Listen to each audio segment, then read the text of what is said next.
दोस्तों, महात्मा बुद्ध कहते थे कि मानव शरीर स्वस्थ का रहस्य है। इसलिए अतीत पर शोक मत करो, भविष्य की चिंता मत करो। बुद्धिमानी यही है कि आप अपनी ईमानदारी से अपने वर्तमान में जिएं। लेकिन हम में से अधिकांश लोग वर्तमान में जीना ही नहीं चाहते। दरअसल वो जीना ही नहीं चाहते। उन्हें तो बीते हुए कल की चिंता करनी है, आने वाले भविष्य की चिंता करनी है।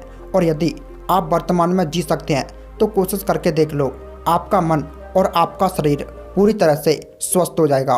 एक बार जब आप वर्तमान में जीने लगते हैं तो ना ही आपके अतीत के बीतने का दुख होता है, ना ही आने वाले भविष्य की कोई चिंता होती है, बल्कि वर्तमान में चलने वाली आपकी सांसें भी आपको आनंद देंगी, जो आज से पहले आपने कभी भी अनुभव नहीं किया होगा। दोस्तों, आज की ये कहानी हमें कुछ ऐसा ज्ञान देने वाली है जिसे पूरा सुन लेने के बाद आप अपने भूतकाल और अपने भविष्यकाल को कहीं पीछे छोड़कर वर्तमान में जीना सीख जाओगे। एक व्यक्ति अपने जीवन में बहुत दुखी था, बहुत परेशान था। वह एक पहाड़ की चट्टान पर बैठकर रो रहा था, बिलख रहा था। तभी वहां से एक बौद्ध भिक्षु गुजर रहे थे। उसे रोता हुआ देखकर बौद्ध भिक्षु उस व्यक्ति के पास गया और उससे कहने लगा, क्या तुम यहाँ से कूदकर अपनी जान देने के लिए सोच रहे हो? वह व्यक्ति कहता है, आपने बिल्कुल सही जाना, लेकिन आपको इससे क्या फर्क पड़ता है? यह मेरा जीवन है, मैं इसके साथ जो चाहूँ वो करूँ। तभी बौद्ध भिक्षु उस व्यक्ति से कहता है, तो फिर अभी बैठकर रो क्यों रहे हो? अगर तुम्हें अपनी जान लेनी है तो यहाँ बैठकर रोने से क्या फ़ायदा? इस बात को सुनकर व्यक्ति थोड़ा सा क्रोधित हो जाता है और बौद्ध भिक्षु से कहता है, देखिए महाराज, मैं यहाँ जो करने आया हूँ वो तो करके जाऊँगा, लेकिन आपको इसमें दखल अंदाज करने की कोई ज़रूरत नहीं है। इतना कहते ही वो व्यक्ति फूट फूट कर रोने लगा। तभी बौद्ध भिक्षु उस व्यक्ति से कहता है, अच्छा यह बताओ, क्या तुम सब कुछ छोड़कर आए हो या फिर अपने साथ कुछ लाए हो? तभी व्यक्ति कहता है, हे गुरुदेव, मैं सब कुछ छोड़कर आया हूँ। मेरे पास अब कुछ भी नहीं रहा, ना ही मेरे पास इस वक्त कुछ खाने के लिए बचा है, तो भला मैं जीकर क्या करूँगा? ये सुनकर बौद्ध भिक्षु उस व्यक्ति से कहता है, यदि ऐसा है तो तुम अपने सिर पर ये बोझ क्यों ढो रहे हो? बौद्ध भिक्षु की बात सुनकर व्यक्ति थोड़ा सा आश्चर्यचकित हो जाता है और बौद्ध भिक्षु से कहता है, हे गुरुवर, मैं कौन सा बोझ ढो रहा हूँ? मेरे हाथ खाली हैं और मेरे पास कुछ भी नहीं है। तभी बौद्ध भिक्षु कहता है, तुम्हारी सांसें भी ठीक से नहीं चल रही। तुम आए हो दुनिया छोड़ने और फूट फूट कर रोते भी जा रहे हो। एक खाली इंसान कभी ऐसा नहीं करता। जो कंगाल हो चुका है, जिसके पास कुछ नहीं बचा, वो भला क्यों रोएगा?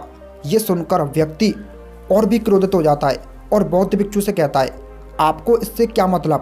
तभी बौद्ध भिक्षु उस व्यक्ति से कहता है, क्या तुमने कभी अपने अंदर झांकने की कोशिश की है? तुम अपने जीवन में जितना बोझ लेकर अपने दोनों कंधों पर ढो रहे हो, इस बोझ को कब तक ढोते रहोगे? इस बोझ को यहीं उतार दो और थोड़ा सा हल्का हो जाओ। कब तक इस बोझ के तले दबे रहोगे?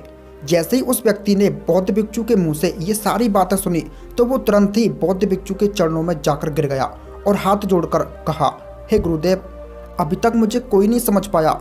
यहाँ से कई लोग आए और गुजर गए, लेकिन किसी ने मुझसे ये सब नहीं कहा।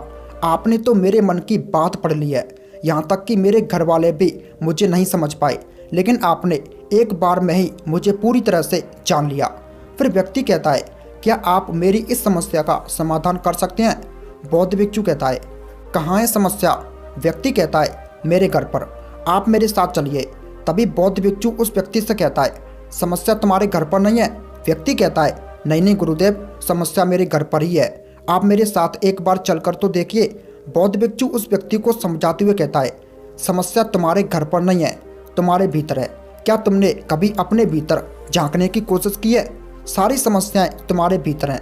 जब तक तुम उसका समाधान नहीं करोगे, तुम्हें हर जगह हर समस्या ही दिखेगी। और यदि समस्या तुम्हारे घर पर है तो तुम इस पहाड़ की चोटी पर क्या कर रहे हो? तुम तो कह रहे थे तुमने पीछे सब कुछ छोड़ दिया है, अपना घर परिवार, अपने संगे संबंधी, और यदि तुमने ये सारी चीज़ें छोड़ ही दी हैं तो तुम्हारी समस्या भी वहीं छूट गई है। फिर तुम इतने परेशान क्यों हो? बौद्ध भिक्षु के मुंह से ये सारी बातें सुनकर व्यक्ति कहता है, हे गुरुदेव, आप सही कहते हैं, मैं आपकी बात को समझ पा रहा हूँ। कमी तो मेरे ही अंदर है, मैं ही किसी काम का नहीं हूँ।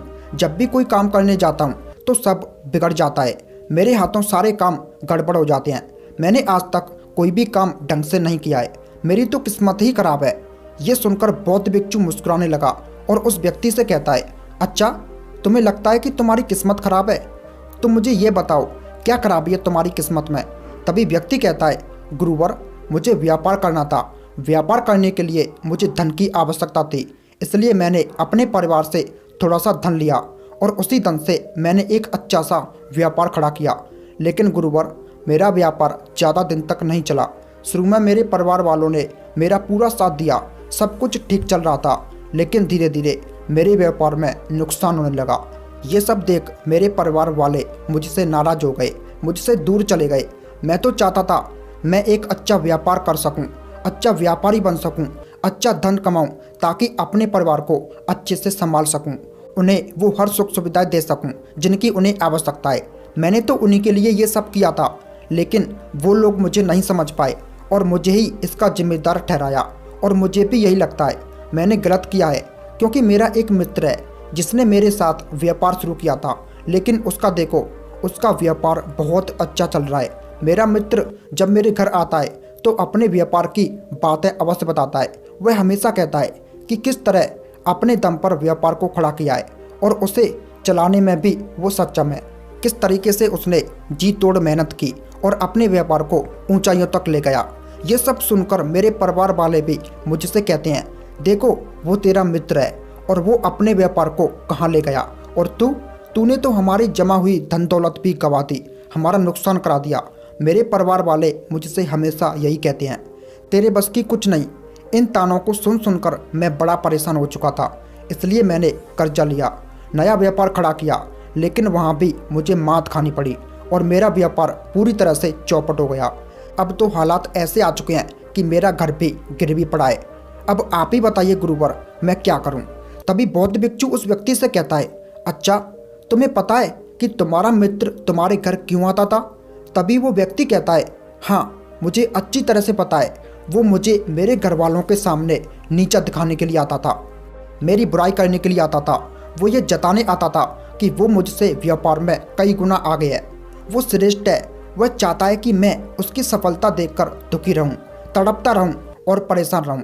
तभी बौद्ध भिक्षु कहता है, क्या तुम उसके व्यापार को देखकर सच में दुखी रहते थे? व्यक्ति कहता है, हाँ, इतना अच्छा व्यापार उसने खड़ा किया और मेरा व्यापार चौपट हो गया। ये देखकर मुझे दुख होगा गुरुवर, मुझे जलन होगी।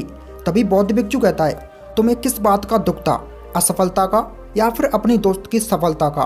तभी व्यक्ति बौद्ध भिक्षु से कहता है, मुझे असफल होने पर इतना पछतावा नहीं था, लेकिन मेरा मित्र इतना सफल हो चुका था कि उसे देखकर मुझे ईर्ष्या होती थी, मेरे अंदर जलन की भावना उत्पन्न होती थी और ये देखकर मैं दुखी रहता था, पछताता था, तड़पता था।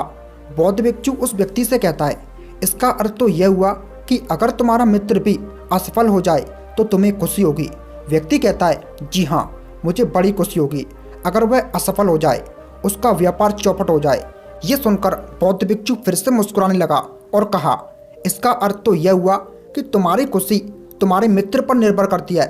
यदि वो चाहे तो तुम्हें खुश कर दे, यदि वो चाहे तो तुम्हें दुखी भी कर दे, क्योंकि तुम खुद से ना तो खुश हो सकते हो और ना ही दुखी। तुम तो अपने मित्र के गुलाम बन चुके हो। अगर यही बात है तो तुम्हारी समस्या का कोई समाधान नहीं है, क्योंकि तुम्हारी खुशियाँ और तुम्हारी तकलीफ़ें ये सब दूसरों के व्यवहार पर निर्भर करती है।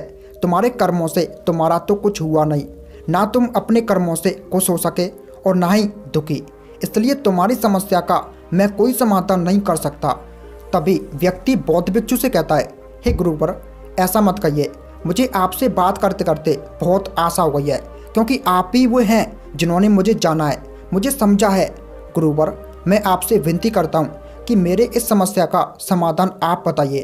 तभी बौद्ध भिक्षु उस व्यक्ति से कहता है, जब हम दूसरों से आशा बांध लेते हैं तब हम दूसरों पर पूरी तरह से निर्भर हो जाते हैं। अगर मैं तुम्हें कोई भी रास्ता ना बताऊं, मैं तुम्हें तुम्हारी समस्या का समाधान ना दूं, तो तुम इस तरह से दुखी रहोगे, रोते रहोगे, बिलखते रहोगे। अगर मैं तुम्हें कोई रास्ता बता दूं, तुम्हें कोई समाधान बता दूं, तो हो सकता है कि तुम्हें कुछ मिल जाए। लेकिन एक बात हमेशा याद रखना, जो तुम्हारा मित्र घर पर आता है तुम्हें बताने के लिए किस तरीके से उसने अपने व्यापार में वृद्धि की है, किस तरीके से उसने कड़ी मेहनत की, जो तुम्हें दुखी करने आता है। लेकिन तुमने कभी ये गौर किया है कि तुम्हारा मित्र बात तो सच ही कर रहा है, किस तरह से उसने अपने जीवन में संघर्ष किया और उस मुकाम पर पहुंच गया। उसने अपने अनुभव की बात तुम्हें बताई है। आप चाहो तो उस अनुभव का इस्तेमाल कर सकते हो या फिर तुम उस अनुभव को व्यर्थ ही जाने दे सकते हो और अपने मन में, या फिर तुम उस अनुभव को व्यर्थ ही जाने दे सकते हो और अपने मन में ईर्ष्या जैसे भाव उत्पन्न कर सकते हो।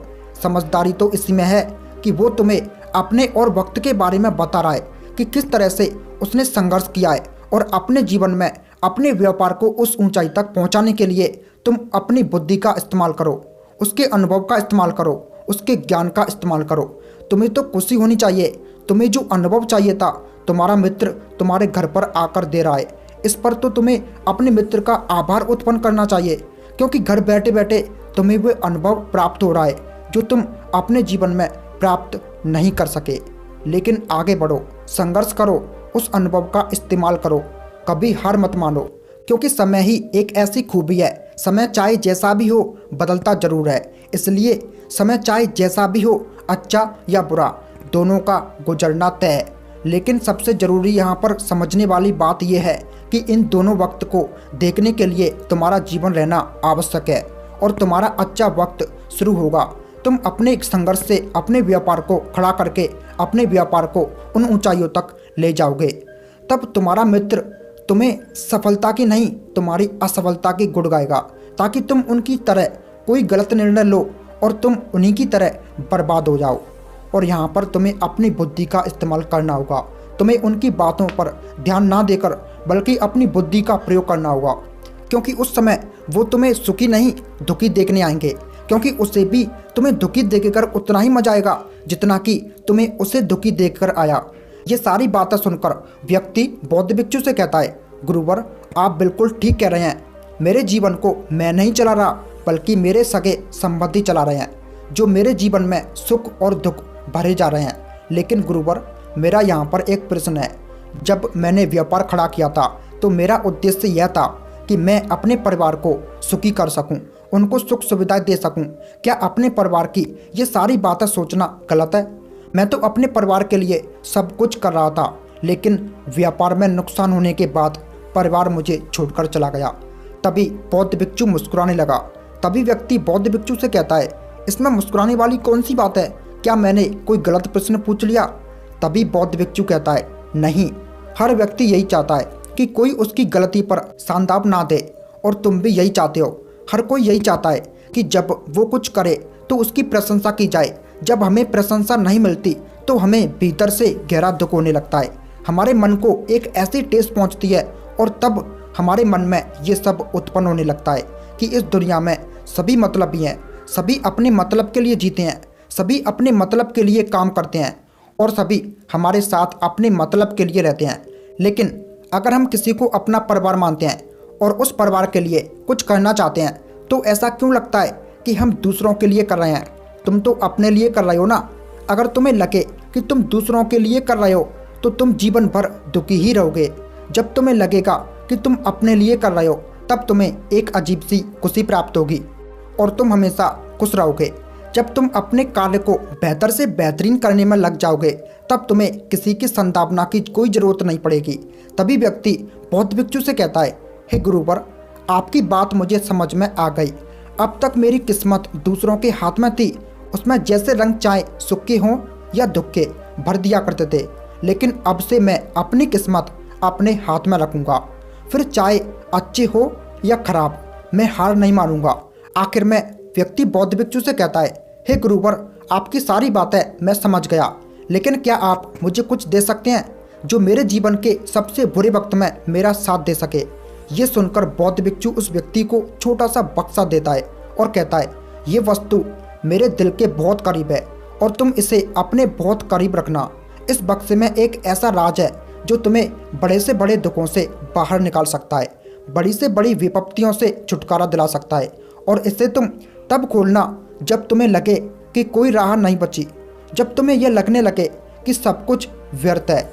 मैंने जो बातें कही हैं वो सभी व्यर्थ हैं, ये दुनिया भी व्यर्थ है, यहाँ रहना भी व्यर्थ है। इतना कहकर वो बौद्ध भिक्षु उस बक्से को उस व्यक्ति को थमा देता है और वहाँ से चला जाता है।